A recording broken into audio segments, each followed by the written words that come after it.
Assalamualaikum warahmatullahi wabarakatuh. Selamat pagi anak-anak IPA kelas 6. Bagaimana kabar kalian hari ini? Alhamdulillah sehat ya. Semangat, siap mengikuti pelajaran hari ini. Tema 4, subtema 2, PKN dengan materi pentingnya kerja keras dalam keberagaman ekonomi. Ayo persiapkan diri kalian untuk belajar bersama-sama. Kerja keras merupakan sikap pantang menyerah dalam melakukan suatu hal dan selalu berusaha walaupun banyak rintangan dihadapi. Sikap kerja keras penting diterapkan dalam keberagaman ekonomi di Indonesia. Banyak orang sukses karena mengandalkan sikap kerja keras untuk meraih kesuksesannya. Ciri-ciri orang yang memiliki sikap kerja keras antara lain menghargai waktu, memiliki motivasi tinggi, tidak merasa puas dengan apa yang dicapai, sehingga terus berusaha sampai tujuannya berhasil. Manfaat sikap kerja keras dalam keberagaman ekonomi. 1. Menumbuhkan semangat belajar hal baru. 2. Memunculkan kreativitas dan inovasi baru. 3. Melatih tanggung jawab dan disiplin. 4. Mengangkat derajat dan martabat diri. 5. Meningkatkan taraf hidup. Ini adalah tokoh Chairil Tanjung, dikenal dengan si anak singkong. Ini biografinya ya. Lahir pada 18 Juni 1962. Dia seorang pengusaha. Pernah menjabat Menko Perekonomian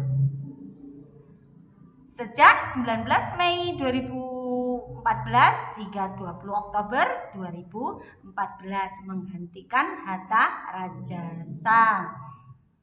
Beliau dikenal sebagai pengusaha sukses yang memimpin CT Corp. Chairil memulai bisnisnya ketika ia kuliah di Fakultas Kedokteran Gigi Universitas Indonesia. Sempat jatuh bangun, akhirnya ia sukses membangun bisnisnya. Kini perusahaan konglomerasi miliknya City Corp menjadi sebuah perusahaan yang membawakan beberapa anak perusahaan seperti Transcorp, Bank Mega, dan City Global Resource. Saat ini Chairil Tanjung juga menjadi jajaran direksi beberapa perusahaan, yaitu Pariyati Sindutama, City Corp, dan Pararkan Investama. Apa ya yang bisa kita teladani dari tokoh Chairil Tanjung si anak singkong ini? Itulah buah manis dari kerja keras Chairil Tanjung. Jadi yang perlu kita teladani yaitu kerja kerasnya ya. Dengan kerja keras, setiap orang dapat meraih sukses dalam profesi yang ditekuninya.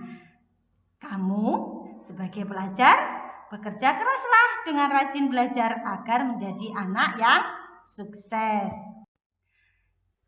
Perlu kalian ketahui, Indonesia merupakan negara yang kaya akan keberagaman sosial, budaya, dan ekonomi.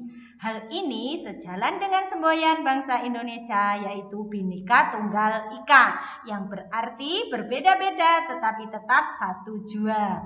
Dapat dilihat dari perbedaan taraf ekonomi masyarakat Indonesia ya, bentuk keberagaman ekonomi. Apa saja ya?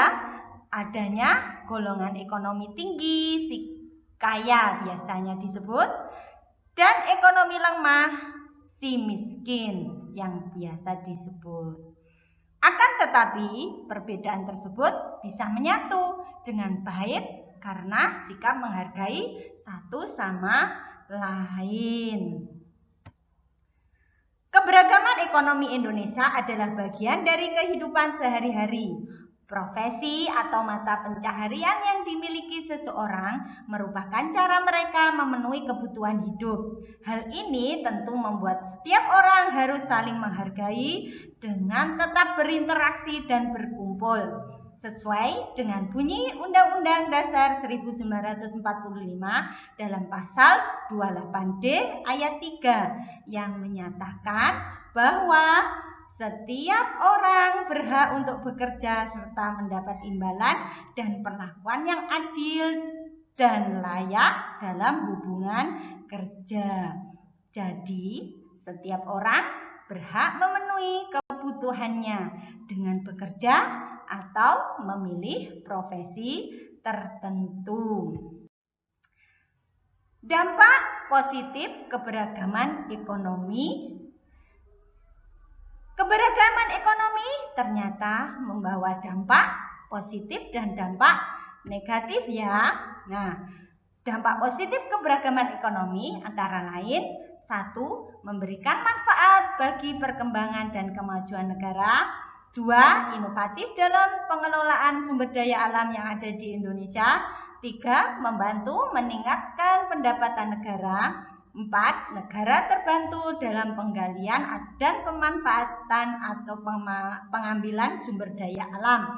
5. Memunculkan ide-ide kreatif dari para ahli di berbagai bidang. 6. Menghasilkan sumber daya manusia yang kreatif. Apa ya dampak negatif keberagaman ekonomi? Antara lain sebagai berikut. 1. Eksploitasi sumber daya alam yang menimbulkan kerusakan lingkungan. 2. Perbedaan tingkat kemajuan antar daerah yang berdampak pada tidak meratanya pembangunan di daerah. 3. Pihak kuat menindas pihak lemah. 4. Memunculkan kesenjangan sosial ekonomi baik antar individu maupun antar kelompok. Sebagai masyarakat yang baik, kita hendaknya menyikapi dengan bijak dampak dari keberagaman ekonomi. Selain itu, menghargai perbedaan menjadi langkah utama untuk mencapai persatuan dan kesatuan. Berbagai mata pencaharian dan jenis ekonomi di Indonesia juga bisa menyebabkan konflik loh. Berikut tindakan yang bisa dilakukan untuk mencegah konflik akibat keberagaman ekonomi. 1. Menjunjung tinggi sikap toleransi. 2. Memegang teguh semboyan Bhinneka Tunggal Ika. 3. Menumbuhkan sikap nasionalisme. 4. Memanfaatkan keberagaman ekonomi untuk kerjasama ekonomi. 5. Memanfaatkan sumber daya alam yang ada dengan bijak untuk tujuan bersama. Hubungan antara keberagaman ekonomi dan globalisasi.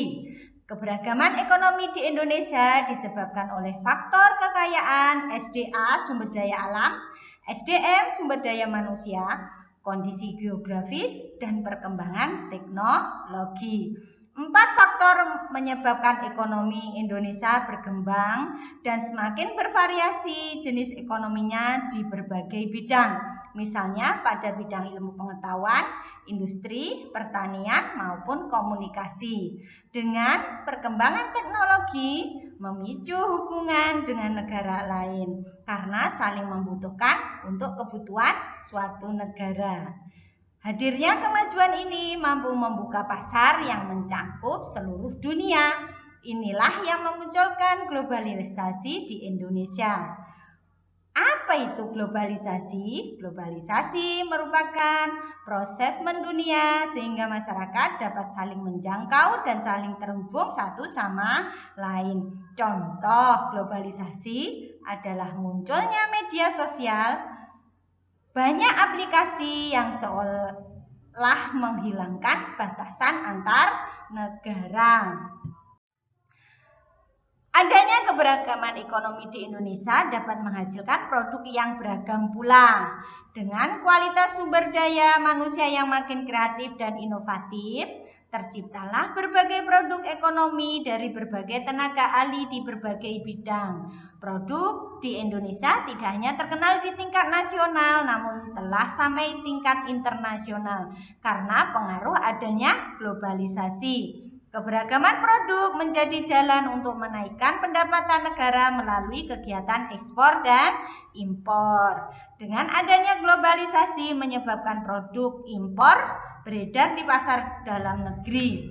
Kondisi tersebut mengancam kelangsungan industri di dalam negeri. Bagaimana cara mendukung industri dalam negeri di tengah arus globalisasi? Sebenarnya, banyak produk dalam negeri yang tidak kalah bagus dengan produk luar negeri. Akan tetapi, ada kecenderungan bahwa konsumen Indonesia lebih membeli produk dari luar negeri. Warga negara Indonesia seharusnya bisa mencintai produk dalam negeri tanpa harus membeli produk luar negeri. Globalisasi ekonomi di satu sisi akan membuka peluang produk dalam negeri ke pasar internasional. Akan tetapi, di sisi lain mengakibatkan beragam produk dari negara lain membanjiri Indonesia. Kondisi tersebut mengancam kelangsungan industri di dalam negeri. Lantas, bagaimana sikap kita terkait kondisi tersebut? Nah, sikap kita harus mengetahui apa ya penyebab produk dalam negeri kurang diminati. Nah, faktor penyebab produk dalam negeri kurang diminati: 1. Kurangnya mutu produk dalam negeri dibandingkan produk impor. 2. Kurangnya kesadaran dan kebanggaan masyarakat Indonesia untuk menggunakan produk dalam negeri. 3. Kurangnya perhatian pemerintah pada produk dalam negeri. Akibat kurang minatnya masyarakat Indonesia terhadap produk dalam negeri akan menimbulkan dampak bagi kehidupan bangsa dan negara. Dampak tidak mencintai produk dalam negeri sebagai berikut. 1. Produksi nasional menurun, khususnya produk usaha kecil dan menengah. 2. Pembangunan terhambat. 3. Lapangan kerja semakin sedikit. 4. Terjadi banyak PHK. 5. Pengangguran meningkat. 6. Kesejahteraan masyarakat memburuk. Ini produk-produk dalam negeri. Manfaat mencintai produk Indonesia: 1. Meningkatkan kesejahteraan para pekerja lokal. 2. Membantu mengurangi jumlah pengangguran. 3. Meningkatkan pendapatan negara. Upaya supaya produk Indonesia tidak kalah saing dengan produk luar negeri: 1. Meningkatkan daya saing agar dapat berkompetisi dengan produk impor. 2. Mengeluarkan kebijakan biaya masuk tindakan pengamanan atau BMTP. 3. Perlu adanya kebijakan perdagangan yang saling melengkapi antara Indonesia dengan negara luar. 4. Indonesia dapat meminta negara luar untuk secara sukarela membatasi ekspornya ke Indonesia. 5. Menerapkan standarisasi bagi sebuah produk. 6. Menurunkan pajak ekspor dan memperketat masuknya barang impor. 7. Memperketat pengawasan dana asing yang masuk ke negeri ini dari para investor asing. Ayo kita beli produk-produk Indonesia.